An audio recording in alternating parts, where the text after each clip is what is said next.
Meu irmão e minha irmã, aquilo que nós meditamos no Salmo 17, a carta aos Hebreus expõe para nós de maneira tão clara, tão precisa, tão segura e tão breve. Só não entende quem de fato não quer. Palavra de Deus que nós acabamos de ouvir, carta aos Hebreus, capítulo 4, versículos de 12 a 16, nos fala justamente do poder que a palavra de Deus tem. Ela é viva, ela é eficaz, corta mais do que navalha, é mais cortante que qualquer espada de dois gumes e ela penetra na nossa vida. E diante desta palavra de Deus, a nossa vida fica desnuda, a nossa vida fica descoberta. Diante da palavra de Deus, a nossa vida está ali, como que um cristal. Santa Teresa d'Ávila teve a visão de uma alma em estado de graça, e ali ela via a alma da pessoa como se fosse um castelo de cristal com 7 aposentos, e no mais íntimo dos aposentos, o rei, a luz de Deus que brilha ali. Mas ela também viu uma alma em pecado mortal. E ela dizia, a luz continuava brilhando, mas não se enxergava mais, porque o pecado naquela alma parecia um piche, que não apagou a luz, mas impediu que a luz iluminasse aquela alma. Meu irmão, minha irmã, diante da palavra de Deus, todos nós vamos, consciente e humildemente, reconhecer que a nossa vida nem sempre está conforme o querer de Deus. E Deus não faz isso para nos empurrar ladeira abaixo. Deus não coloca diante de nós o nosso pecado para que a gente desanime da vida. Pelo contrário, Ele permite que a sua palavra nos mostre aonde nós estamos falhando, para que nós, tomando consciência da grandeza infinita da sua misericórdia, para que nós, tomando consciência do nosso pecado, que a gente não tenha medo de se aproximar dele com o coração humilde, com o coração arrependido, com o coração desejoso de uma vida nova. Por isso, o autor da carta aos Hebreus dirá que Jesus, esse sumo sacerdote, ele não é insensível à nossa fraqueza. E não é mesmo. Basta nós olharmos no Evangelho, Jesus que para nos ensinar a combater e nos garantir a vitória no combate, ele mesmo aceitou ser tentado pelo diabo e nos ensinou as armas para vencer o tentador, nos garantiu a vitória.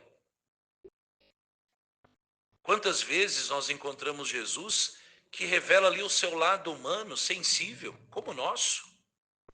Quando ele chora a morte de Lázaro, quando ele sente sede no alto da cruz, no Calvário e na beira do poço com a samaritana, quando ele sente o peso da ingratidão, quando cura aqueles 10 leprosos e somente um volta para dar glória a Deus, quando Jesus se comove diante daquela mulher surpreendida em adultério, que seria apedrejada até a morte, e Jesus a absolve e lhe restitui a vida.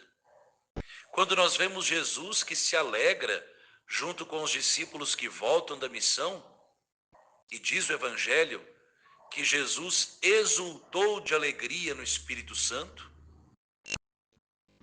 Então vejam, Jesus, ele conhece as nossas limitações, os nossos sentimentos, sabe do quão frágeis nós somos, justamente para nos compreender.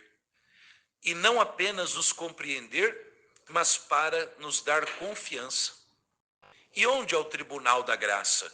Para obter misericórdia no tempo oportuno? É justamente o sacramento da confissão. O tempo da nossa vida é o tempo da misericórdia.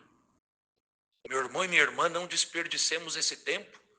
Você que vem retardando uma boa confissão sacramental, você está desprezando o tribunal da graça para obter misericórdia e auxílio no tempo oportuno. Qual que é o pior doente? É aquele que não quer tomar remédio. Qual que é o pior pecador? Aquele que rejeita o remédio da misericórdia divina. Por isso peçamos hoje que São Miguel Arcanjo toque no nosso coração, nos desperte para um sincero arrependimento dos nossos pecados, nos leve até a presença de um sacerdote, para que ali, no tribunal da misericórdia divina, nós recebamos misericórdia e graça e auxílio neste tempo oportuno da nossa caminhada nesse mundo, rumo ao céu que Deus deseja para todos e cada um de nós. E prossigamos a nossa meditação deste livro tão bonito, O Combate Espiritual e o Caminho do Paraíso. Hoje meditaremos o capítulo 16. Começarás, filha, em nome do Senhor, a combater com as armas da desconfiança de ti mesma e da confiança em Deus, com a oração e o exercício. Foi justamente a homilia da Santa Missa de hoje. Confiar em Deus e ter de nós uma sadia desconfiança, sabendo que somos gente fraca e que a qualquer momento podemos cair. Por isso Jesus ordena: vigiai e orai. Não só rezar, mas estar em estado de vigilância sobre nós mesmos. Chamarás à batalha os teus inimigos e as tuas inclinações más, e estarás pronta a vencer estes vícios, ora com um santo ódio, ora com os outros atos das virtudes contrárias. O que é um santo ódio? Não é ódio das pessoas, é ter ódio, ou seja, ter repugnância dos próprios pecados, das próprias inclinações. Eu me assusto quando a pessoa às vezes vem confessar e contando aqueles pecados terríveis, mortais, que levaria a pessoa para o inferno se ela morresse antes da confissão, e dá risada, e ri. Eu falo, meu filho, minha filha, por favor, você ofendeu a bondade de Deus e se tivesse morrido antes dessa confissão, você estaria no inferno. Aí a pessoa dá aquela murchada na hora, né? Ou seja, nós devemos sentir nojo dos nossos pecados. Isso é ter um santo ódio, ou seja, ter repugnância daquilo que me afasta de Deus.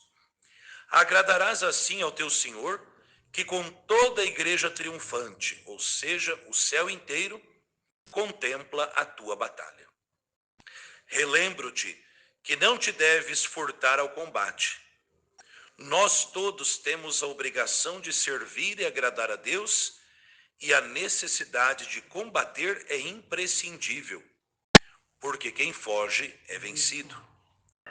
Relembro-te ainda que, se quisesses fugir de Deus e dar-te ao mundo e às delícias da carne, mesmo assim precisarias lutar com tantas contrariedades, que muitas vezes ficarias com o coração numa angústia de morte. Mesmo quem deseja, viu, meu irmão, minha irmã, viver uma vida fora da graça de Deus, entregue às paixões desse mundo, vai passar contrariedades. Não pense você que a pessoa que se entrega a todo tipo de pecado vai levar a vida tranquila. Então, já que a gente tem que passar por contrariedade, passemos por aquilo que vale a pena, que é Deus e o reino dos céus, né? Tenhamos inteligência, sabedoria. Considera a loucura que seria procurar as delícias do mundo, cheias de fadigas e de dores, e culminadas com a morte eterna. Tudo isto para fugir de uma vida virtuosa que nos uniria eternamente ao nosso Deus num gozo infinito. Então veja, é loucura buscar o caminho que nos afasta de Deus. É loucura querer viver uma liberdade sem Cristo. Só Cristo liberta. Fora de Cristo só há escravidão. Quem é feliz sendo escravo? Ninguém. Só Cristo liberta. É Ele o libertador do ser humano. É Ele o redentor da humanidade. Que Nossa Senhora e São José coloquem santo juízo na nossa cabeça e no nosso coração para trilharmos amparados pela graça de Deus e com uma decidida decisão, como diz Santa Teresa, o caminho que nos conduz para o céu. O céu inteiro torce por nós e trabalha ao nosso favor. Cooperemos, desejando a graça e colocando a nossa vida debaixo do querer de Deus.